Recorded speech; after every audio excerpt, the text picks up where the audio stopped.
தான் ஒரு தெய்வ குழந்தைன்னு ஒரு தற்குறி தன்னைத்தானே சொல்லிக்கிட்டு தெரியுது. அது தெய்வ குழந்தை இல்லை, அது ஒரு திருட்டு குழந்தைன்னு நம்ம போய் சொன்னோம்னா, உண்மையை சொன்னோம்னா ஒரு பையன் நம்ப மாட்டான். ஏன்னா இப்போ எவனுக்கு ஒத்துக்கிறதுக்கு மனசே கிடையாது. ஆனால் கூடிய சீக்கிரம் கொஞ்ச நாளில் அந்த தெய்வ குழந்தை தன்னோட கிறுக்கு புத்தியை காமிக்கும். நல்லா இப்போ தலையில தூக்கி வச்சுட்டு ஆடுறாங்கல்ல, அத்தனை பேருக்கு நடுமண்டல நறுக்குன்னு போட்டாப்புல பொலன்னு பொழப்பாப்புல. அன்னைக்கு எங்கடா சுருக்கு போட்டு சாவலாம்னு தேடிக்கிட்டு திரிவாங்க. கூடிய சீக்கிரம் அது நடக்குதா இல்லையான்னு பாருங்க. ஏன்னா அந்த குறுக்கு வழியில் வந்தவங்களுக்கெல்லாம் கிறுக்கு புத்தி இல்லாமல் கூர்மையான புத்தியாகவும் இருக்கும். ஆமாம், நீங்கள் யாரை நினைக்கிறீங்க? எனக்கு புரியலை. நான் இன்னொருத்தனை சொல்லிக்கிட்டு இருக்கேன், நீங்கள் மட்டும் வேறு எங்கேயாவது கோத்துட்டு போயிடாதீங்க. ஆளை கட்டணுமா? ஏய் வாடா சொல்லுங்கள். இவன் தான் அது. நான் சொன்னேன் இல்லையா, தெய்வ குழந்தைன்னு சொல்லிட்டு தன்னைத்தானே நம்பிக்கிட்டு இருக்க ஒரு தற்குறின்னு. அந்த தற்குறி இவன் தான். வேண்டா தற்குறி நானா? இப்ப உங்ககிட்ட சொன்னேன். நீ சொன்னடா தற்குறி, மறந்துட்ட. நீ தெய்வ குழந்தைன்னு சொன்ன, வேற யாரோ சொல்லி. நீ தெய்வ குழந்தைன்னு பயாலஜிகளா பிறக்கலன்னு. நான் யாரு எனக்கு எதுவும் தெரியல. பாடல. இல்லடா, நீ பாடிட்டு இருந்த தற்குறி மறந்துட்டடா. கிடையாது. இங்க பாரு, இதுதான் ஒத்துக்க மாட்டாங்க. திடீர்னு ஒத்துக்க மாட்டாங்க. அப்போ பேசுவாங்க, அன்னைக்கு ஒன்று பேசுவாங்க, அதுக்கப்புறம் இன்னைக்கு அதையே நம்ம அவன் பேசுறதே திருப்பி கேட்டோம்னா ஒத்துக்கவே மாட்டாங்க. நீ சொன்னடா, சொல்லல. நீ சொன்னடா, போடா. சொல்ல இன்னும் போல. நீனா அவன் தாங்க சொன்னான், இவன் தான் அது. நீங்க மாட்டுக்கு வேற யாரையோ ஒரு ஆளை நினைச்சு என்னைய தப்பா நினைச்சிடாதியா. அப்புறம் அயோத்தியில ராமர் இவங்களை அடிச்சு விரட்டினாரு. அயோத்தியில ராமர் அடிச்ச மாதிரி குஜராத்ல ராகுல் அடிச்சு விரட்டுறதுக்காக இறங்கியிருக்காரு. பார்த்துருவோமா? லைகா புரொடக்ஷன் சுபாஸ்கரன் தயாரிப்பில் கமலஹாசன் சங்கர் கூட்டணியில் இந்தியன் 2 ஜூலை 12 முதல் திரையரங்குகளில்.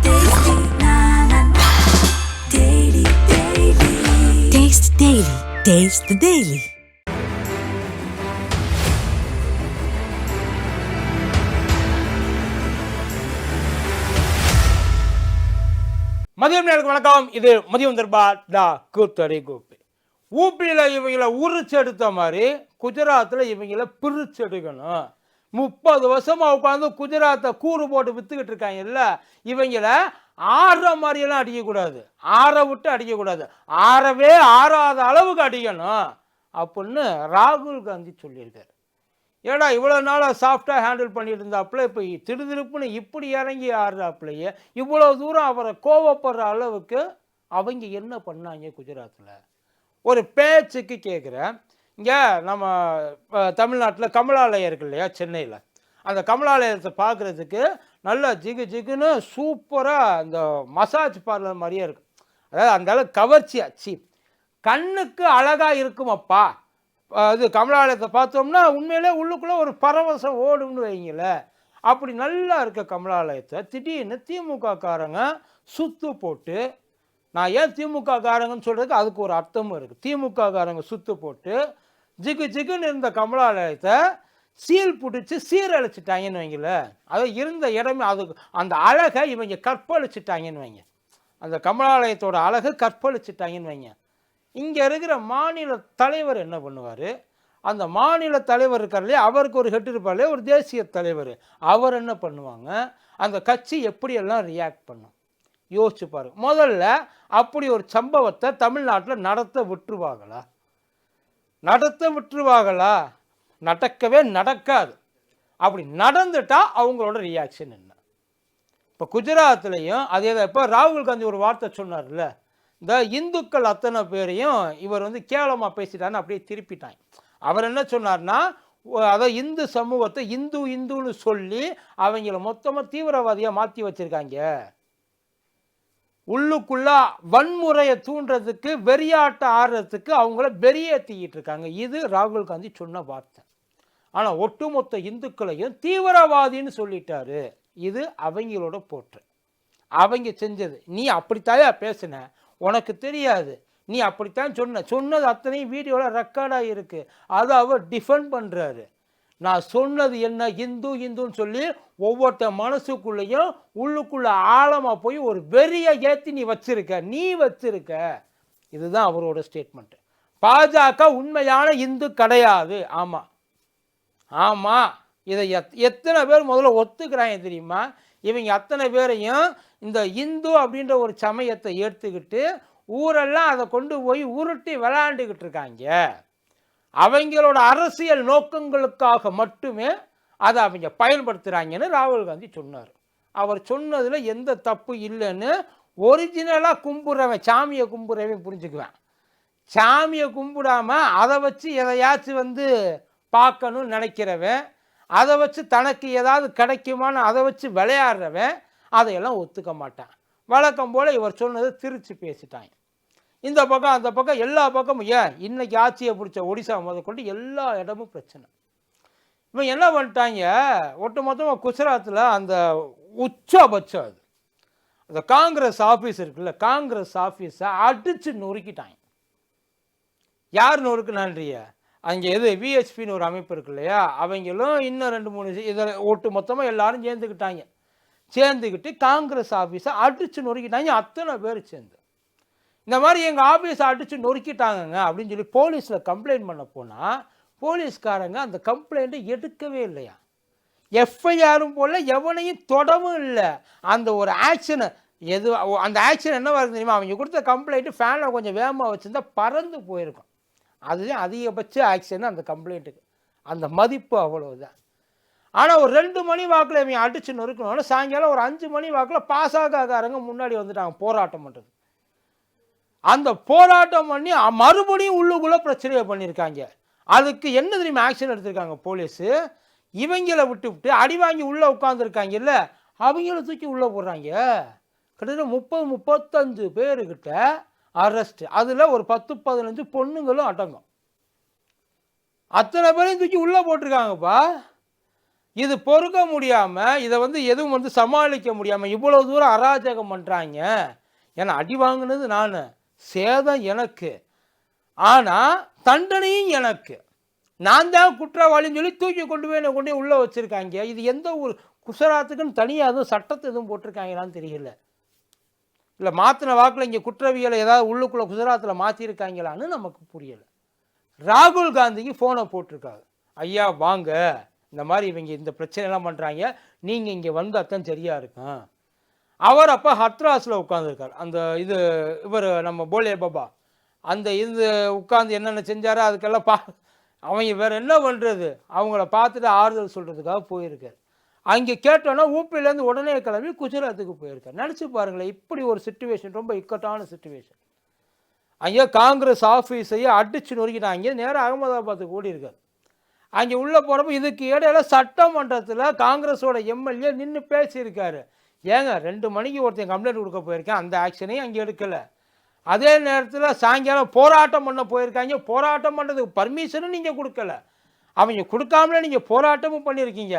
ஆனால் அரெஸ்ட் பண்ணி உள்ளே வச்சுருக்கிறது முழுக்க வெளியில் இருந்து கல் எறிஞ்சவங்களா இல்லை உள்ளே இருந்து கல்லடி வாங்கினவங்களையா? ஏன் அதை செய்யலை அப்படின்னு அதை கேட்குறப்ப அதுக்கும் பதில் இல்லை. ஒன்றுத்துக்குமே பதில் இல்லை சார், எந்த இடத்துலையுமே பதில் கிடையாது. அந்த இடத்துல தான் அங்கே ராகுல் காந்தி போய் நின்றுருக்காரு. அவ்வளவு எதிர்ப்பு, உள்ளே வரக்கூடாது, நீ எப்படி வர்றன்றதை நான் குஜராத்துக்குள்ளே உள்ளேயே ராகுல் காந்தி வரக்கூடாதுன்னு சொல்லி இறங்கி நின்று அடிச்சிருக்காங்க. அங்கேயும் பதட்டமான சூழ்நிலை நினச்சி பாருங்க. ஆனால் அவர் ராகுல் காந்தி எதுக்கும் பயப்படல, வா இறங்கி பார்த்துக்குவோம், செய்வோம், என்னத்தை செஞ்சிருவோம், அதிகபட்சம் போனால் உள்ளே இறங்கி அதை போய் பார்த்தோன்னா அவர் சொன்ன ஒரே வார்த்தை, இன்னைக்கு இவங்க நம்ம ஆஃபீஸ் அடிச்சுன்னு இருக்கலாம், கூடிய சீக்கிரம் இவங்க குஜராத்தில் இவ்வளவு நாளாக உட்காந்துருக்காங்க இல்லை, இவங்களை உடச்சி நம்ம காலி பண்ணுறோம் இந்த கவர்மெண்ட்டை. ஏன்னா 2017 நம்ம மிஸ் பண்ணிட்டோம். ஆனால் நமக்கு இப்போ இன்னும் 3 வருஷம் இருக்குது. அந்த 3 மாதத்தில் நம்ம பண்ண வேலைக்கும் இந்த 3 வருஷத்தில் நம்ம பண்ண போகிற வேலைக்கும் 30 வருஷமாக உள்ளுக்குள்ளே உட்கார்ந்துருக்காருல்ல, அவர் இந்த ஊரை விட்டே வரட்டணும், சொந்த மண்ணில் மோடி மண்ணை கவ்வணும். அவர் செஞ்சதை எடுத்து இப்போ அதை ராகுல் காந்தி செய்ய வேண்டிய அவசியமே கிடையாது. ராகுல் காந்தி ஜஸ்ட் அவங்க செஞ்சதை எடுத்து சொன்னாலே போதும், ஆட்டோமேட்டிக்காக 2027 குஜராத்தில் மோடி கூடையை தூக்கிட்டு தான் போகணும். இப்போ ரீசெண்டாக நடந்த அவ்வளவு சம்பவங்கள் இருக்குது. ஒன்றும் இல்லை, இந்த வதோரான்னு ஒரு ஊர் இருக்குது. அந்த வதோரா ஊரில் ஸ்கூல் பிள்ளைங்க சவாரி போயிருக்காங்க. இந்த இருக்கு இல்லையா, நீர் அந்த ஆறு இருக்கு இல்லையா, அதில் சவாரி போயிருக்காங்க. அந்த படகுல சவாரி போகிறப்போ கிட்டத்தட்ட 27 குழந்தைங்க 2 டீச்சர்ஸ் எல்லோரும் போயிருக்காங்க. அதில் ஆக்சிடெண்ட் ஆகுது. அந்த இடத்துல கிட்டத்தட்ட 14 குழந்தைங்க சாகுறாங்க. செத்ததுக்கப்புறம் நியாயமாக என்ன பண்ணணும்? அது சம்மந்தப்பட்ட அத்தனை பேரையும் அரெஸ்ட் பண்ணி, அது அதிகாரியாக இருக்கட்டும், அரசியல்வாதியாக இருக்கட்டும், எவனா வேணாலும் இருக்கட்டுமே, அவங்கள அரெஸ்ட் பண்ணி கொண்டாந்து நிப்பாட்டி உரிக்கணுமா இல்லையா? ஆனால் கவர்மெண்ட் இப்போ அந்த கவர்மெண்ட் என்ன சப்மிட் பண்ணுச்சோ அதை குஜராத் ஹைகோர்ட்டு தெளிவாக சொல்லியிருக்கு. கன்சீல் த ட்ரூத்ன்னு இருக்கு. இவங்க சொன்னதை கவர்மெண்ட் கொடுத்த விஷயங்களை எங்களால் ஏற்றுக்க முடியாது. ஏன்னா இவங்க முழுக்க பொய்யும் புரட்டுமா இருக்கு. நம்பக்கூடிய வகையில் உண்மையை மறைக்கிறதுக்கு அரசாங்கமே ஒரு வேலையை பார்க்குது. இது ஹைகோர்ட் சொன்னது. பில்கிஸ் பானு வழக்கில் என்ன சொன்னாங்க ஞாபகம் இருக்கா? இவங்க ஒட்டு மொத்தமாக எல்லாத்தையும் மூடி மறைச்சு அந்த தப்பை பண்ணவங்கள தலையில தூக்கி வச்சு ஆடிட்டு இருக்காங்கன்னு கவர்மெண்ட் குத்தி காட்டி சொன்னாங்க. காரி துப்புச்சு நீதிமன்றம். ஆனால் எவ்வளவு துப்புனாலும் எங்களுக்கு வெக்கமானம்லாம் கிடையாது. அவங்க சொல்கிறாங்களே, மறுபடியும் அதைத்தானே பண்ணுறாங்க. இப்போ ஒரு மோவிஸ் பாலம் இடிஞ்சு விழுந்தது 2022 நினைக்கிறேன். கிட்டத்தட்ட 141 பேர் செத்து போயிட்டாங்க. இது வரைக்கும் அதுக்கான விஷயங்களை எங்கேயாவது ஏதாவது எவனையாச்சும் ஒருத்தனை இழுத்து கோர்த்து விட்டு அப்படியே விட்டுருவாங்க. அது சம்மந்தப்பட்ட ஒருத்தனும் அந்த இடத்துக்கே வர மாட்டான். சம்பவத்துக்கும் அவனுக்கு சம்பந்தமே இல்லாத மாதிரி. இதையும் குஜராத் மக்கள் பார்த்துக்கிட்டு தான் இருக்கிறாங்க. இப்போ இந்த கேம் ஜோன் ஒன்று ஒரு அந்த அந்த ஸ்ட்ரக்சருக்கு எப்படி அப்ரூவ் கொடுத்தாங்க, அது மொத்தமாகவே இல்லீகல் பில்டிங், ஒட்டு மொத்தமாக இல்லீகல் பில்டிங். அதில் சின்ன குழந்தை 27 பேர் செத்து போயிட்டாங்கல்ல. அதுக்கு அவன் இப்போ வெளில வந்துட்டான். 2 பேரும் அரெஸ்ட் பண்ணாங்க, மேனேஜர் அப்புறம் இவன் சொல்லிட்டு. அந்த 2 பேரும் இப்போ வெளில வந்துட்டாங்க. இது அத்தனையும் ஒவ்வொன்றையும் மக்கள் பார்த்துக்கிட்டு தான் இருக்கிறாங்க. அது பார்க்குறது வேடிக்கை மட்டும் பார்த்துக்கிட்டு இருப்பாங்கன்னு நினைக்காது. எல்லாருமே நம்மளை கண்டுக்கல, நம்ம சொல்கிறது எல்லாத்தையும் அவங்க நம்புவாங்க அப்படின்றத மட்டும் கணக்கில் வச்சுக்காதீங்க. சீக்கிரம் அவங்களுக்கு ஒரே ஒரு சான்ஸு கிடைக்கும். உங்களுக்கு 5 வருஷம் கொடுத்தாங்க இல்லைங்களா ஒரு வாய்ப்பு, அவங்களுக்கு ஒரே ஒரு நாள் ஒரு வாய்ப்பு கிடைக்கும். அந்த வாய்ப்பை அவங்க அன்னைக்கு சுதாரிச்சுட்டாங்கன்னு வச்சுங்களேன், உங்கள் அத்தனை பேரையும் உரிச்சு உப்பு கண்ணை போட்டுருவாங்க. இதையெல்லாம் ராகுல் காந்தி இறங்கி அவங்களுக்கு ஆப்போசிட்டாக எதுவும் அரசியல் பண்ணணுன்ற அவசியமே கிடையாது. அயோத்தியில் எப்படி தோத்தாங்க?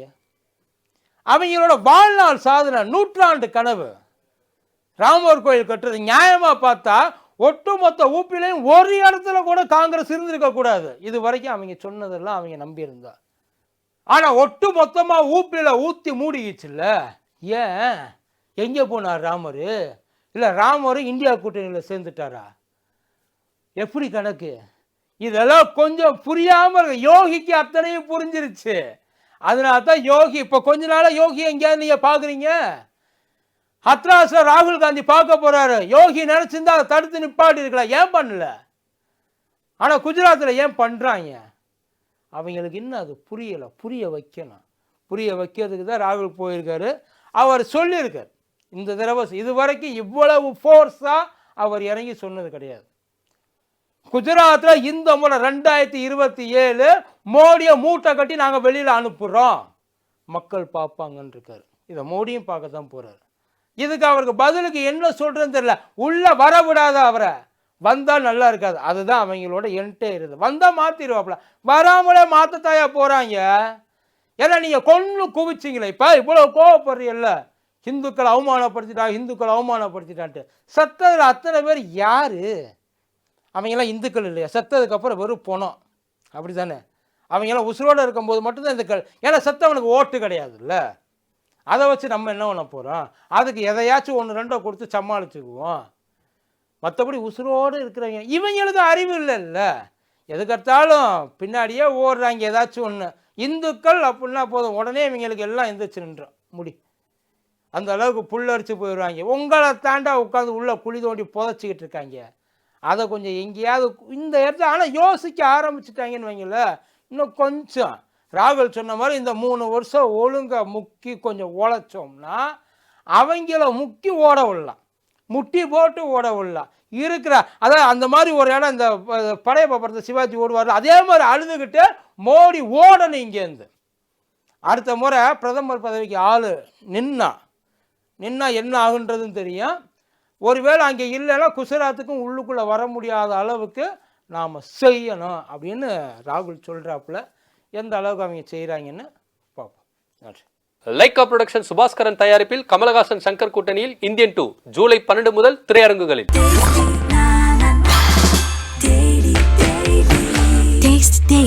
Taste the Daily.